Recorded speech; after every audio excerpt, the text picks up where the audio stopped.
दिल्ली की राजनीति में एक कहावत बिल्कुल फिट बैठती है, यहां मौसम बदले ना बदले, फाइलों का रुख और नेताओं की किस्मत जरूर बदल जाती है।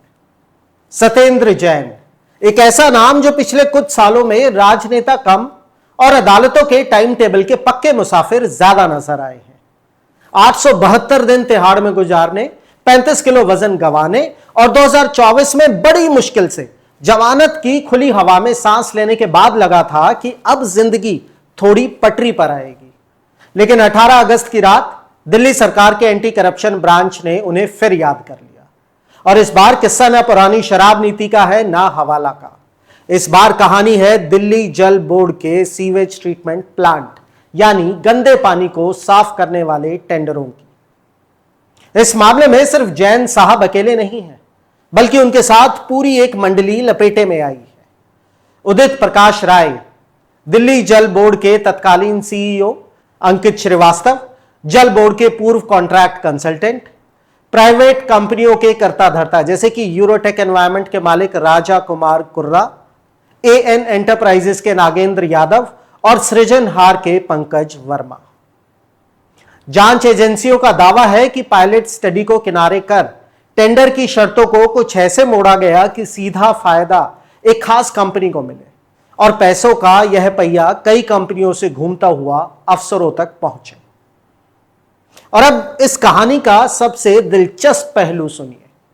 आम आदमी पार्टी का सीधा और मासूम सा तर्क है, जिस अक्टूबर 2022 में इस टेंडर को सेट करने की बात कही जा रही है, उस वक्त सत्येंद्र जैन खुद तिहाड़ जेल की चार दीवारी के अंदर बंद थे। ना तो उस वक्त जल मंत्री थे, ना जल बोर्ड के चेयरमैन। अब पार्टी पूछ रही है कि जो आदमी खुद बैरक में दाल रोटी का हिसाब लगा रहा था, वो जेल के अंदर बैठकर दिल्ली का सीवेज टेंडर कैसे फिक्स कर सकता है? क्या तिहाड़ से सीधे पाइपलाइन जल बोर्ड के दफ्तर जा रही थी? उधर विरोधियों का मिजाज ही अलग है। उनका कहना है कि रिमोट कंट्रोल से सरकार चलाने का हुनर तो सबको पता ही है। और अब बात करते हैं उस बड़े पेंच की, जो इस पूरे मामले के पीछे सबसे अहम माना जा रहा है, और वो है इसका पंजाब कनेक्शन। सत्येंद्र जैन आम आदमी पार्टी के पंजाब को इंचार्ज की जिम्मेदारी संभाल रहे हैं। पंजाब में पार्टी की सरकार है और आने वाले वक्त में सियासी बिसात पर पंजाब का मैदान काफी अहम रहने वाला है। आपका सीधा आरोप है कि यह कार्यवाही किसी सीवेज की सफाई के लिए नहीं, बल्कि पंजाब में पार्टी के चुनावी पहिए को जाम करने के लिए की गई है, ताकि संगठन का काम संभालने वाले नेता को कानूनी चक्करों में उलझा दिया जाए। वहीं दूसरी तरफ विरोधियों का कहना है कि यह दिल्ली की वसूली का वो मॉडल है जिसके तार सीधे पंजाब तक जुड़े हुए हैं।